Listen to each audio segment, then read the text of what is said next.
Greetings, Commanders, and welcome back to Elite Dangerous. I occasionally have people ask me for the various builds for the ships that I run in the game, and my previous way of doing it was to do a Coriolis build and place a link in the description, but the problem with that is that I don't really pay attention to my video descriptions. I kind of copy and paste from one video to another, and what ends up happening is I'll swap to another ship, and people will be like, oh, that's not the ship that you're flying, and they get kind of annoyed by it. So rather than doing that, I figured I would just make videos for the ships that I have.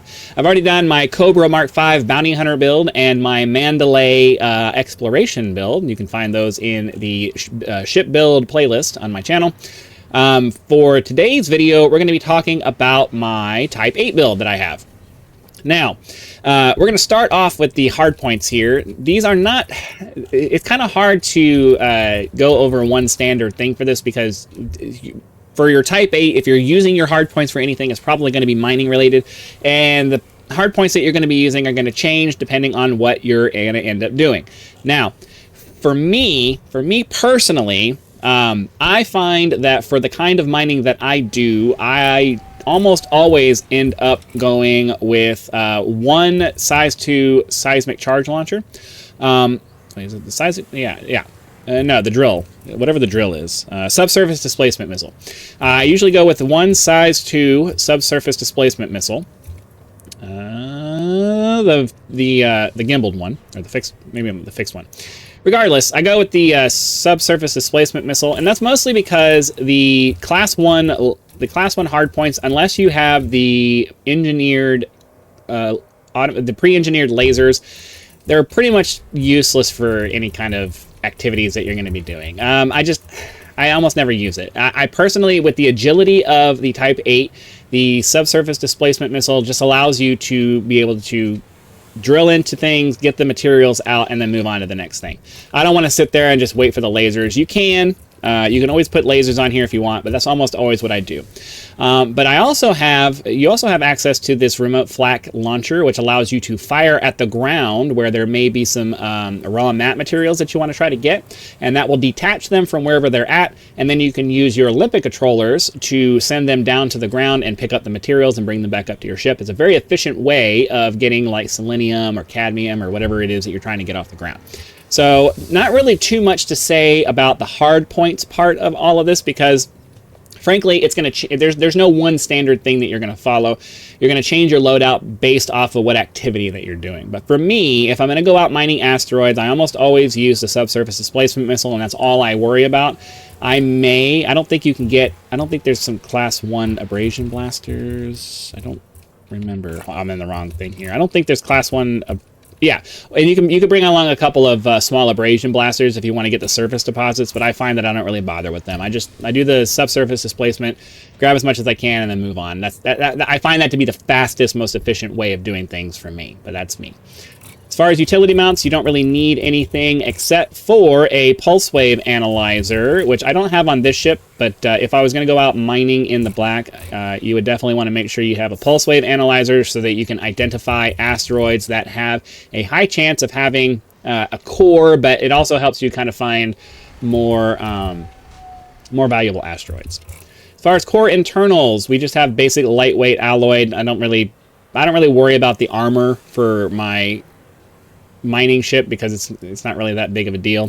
For a power plant, we have I went with the smallest power plant I could get because it just increases your jump range. And for a mining ship where you may need to go to a place that's a little bit farther away from either your carrier or the station that you're at, you want to be able to get places. So kind of optimizing your mining ship for jump range is actually pretty important because it's the difference between taking 10 jumps to get somewhere if it's for something that's far away or 30 jumps to get somewhere for something that's far away. And so I generally try to go with the smallest power plant I can get away with. You don't get any benefit from having a bigger power plant. You just need the power plant that's big enough to power all of the things that you need to power when you need to power them. So go for the smallest one you can get. I went with the 3A with the overcharge and thermal spread on this one.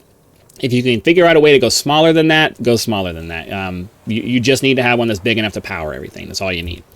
As far as thrusters, I like to have, for every ship that I do, I like to have maximum thrust. Maneuverability is extremely important to me because it gives me the peace of mind that I can maneuver my ship in the most efficient way possible and save myself from making stupid mistakes. For this ship, I happen to have dirty drive tuning and drag drives. That just gives me the maximum amount of control over my ship that I can possibly get. You'll obviously get more jump range by going with smaller modules, but then you also get a corresponding reduction in your ability to control your ship when you're using thrusters. So that's a decision you have to make for yourself. Me personally, I prefer to go with control because, you know, I want to reduce the chances of something bad happening. For the frameshift drive, we have the 5A SCO drive. This ship is actually optimized for the SCO, so that's good for that. This also has increased range and mass manager, which gives us maximum jump range. For life support, 3D, I always go with the D version of whatever life support that we have because it gives you a little bit more jump range. Obviously, I could engineer this with, excuse me, the lightweight thing and get maybe a light year or so more jump range. I might get around to that at some point, but I haven't really found that I need it yet. As far as your power distributor, I went with the biggest power distributor that I could get on this one, and that's mostly because when I do use mining lasers, you want the biggest power distributor that you can get so that you don't have to worry about running out of energy. If you can get the biggest power distributor in the highest class for whatever ship that you're using, you're generally going to make it so that you never have to worry about running out of energy and turning off your weapons or turning off your lasers or mining lasers or whatever. So that's what I went with that. I had the charge enhanced and super conduits for this to make sure that I can just hold the trigger down and just wait for the lasers to be done. Sensors, I have lightweight sensors that helps out with the jump range a little bit. You shouldn't need any kind of extra range or anything for your sensors when you're doing mining because obviously you're not going to be targeting anything super far away when you're mining anything. You're going to be right up on top of whatever it is that you're working on, so you shouldn't need to target anything that's like 10, 15, 20 kilometers away. As far as optional internals, I, along with several other people, use the universal multi-limpet controller for our class 7 slot. Unfortunately, this is the only size slot that can have this big universal multi-limpet controller. And the reason why we end up going with this is because you get 8 max limpets out of this. You can use 8 limpets with this big fat controller over here, which is really nice to have. And the reason why that's important is that even a class 7 regular collector limpet controller will only have 4, I think. You can only get 4 limpets out of that. So there's some kind of weird thing where you're able to get really great capacity out of this multi-limpet controller. So going with that is extremely useful. It makes it so you can have a lot more limpets out there with one controller. Now, my recommendation to you is that even though this is a universal multi-limpet controller, which means that you can program your limpet to do whatever you want it to do.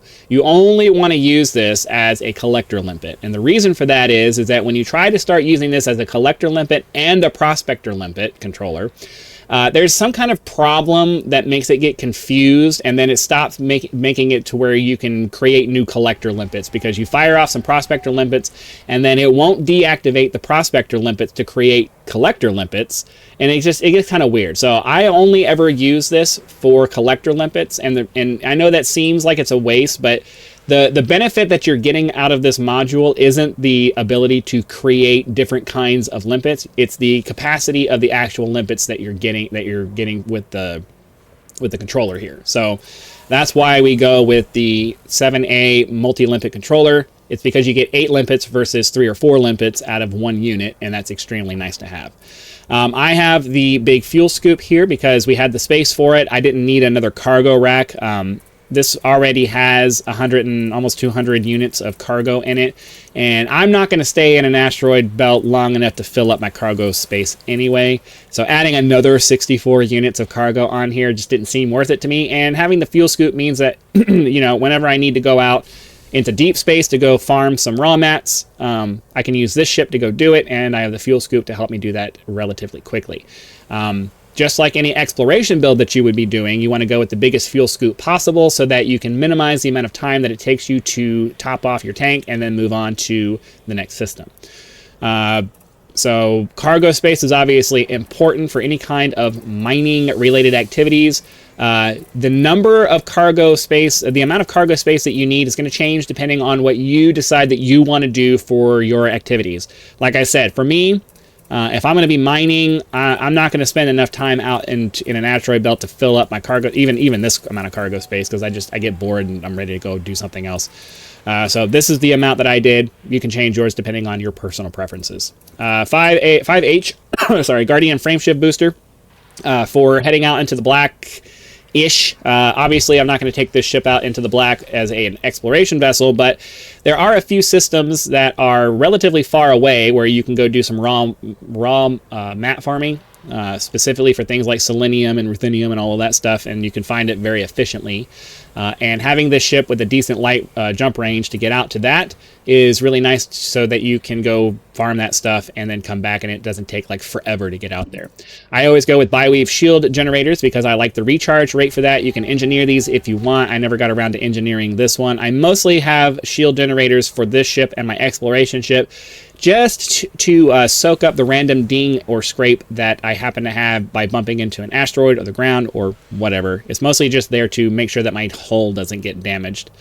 Detailed surface scanner is important for finding, for this ship, it's important for finding hot spots in a ring. You fire a probe into the ring and it will identify all of the hot spots for you, and that's really important for that.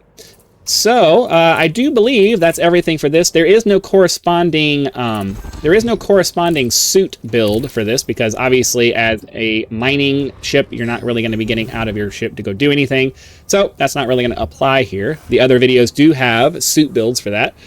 You can go check out the other couple of videos for that to find that out. But hopefully this helps you out. Be sure to click that like button, subscribe to help us reach 10,000 subscribers. Join as a member for early access to videos, among other perks, or you can just leave YouTube's version of a tip with that thanks button. So I also have PayPal and Patreon links in the description if you would like to support the channel outside of the YouTube economy. So again, thanks for watching. Be sure to come back for future videos, and I'll see you then.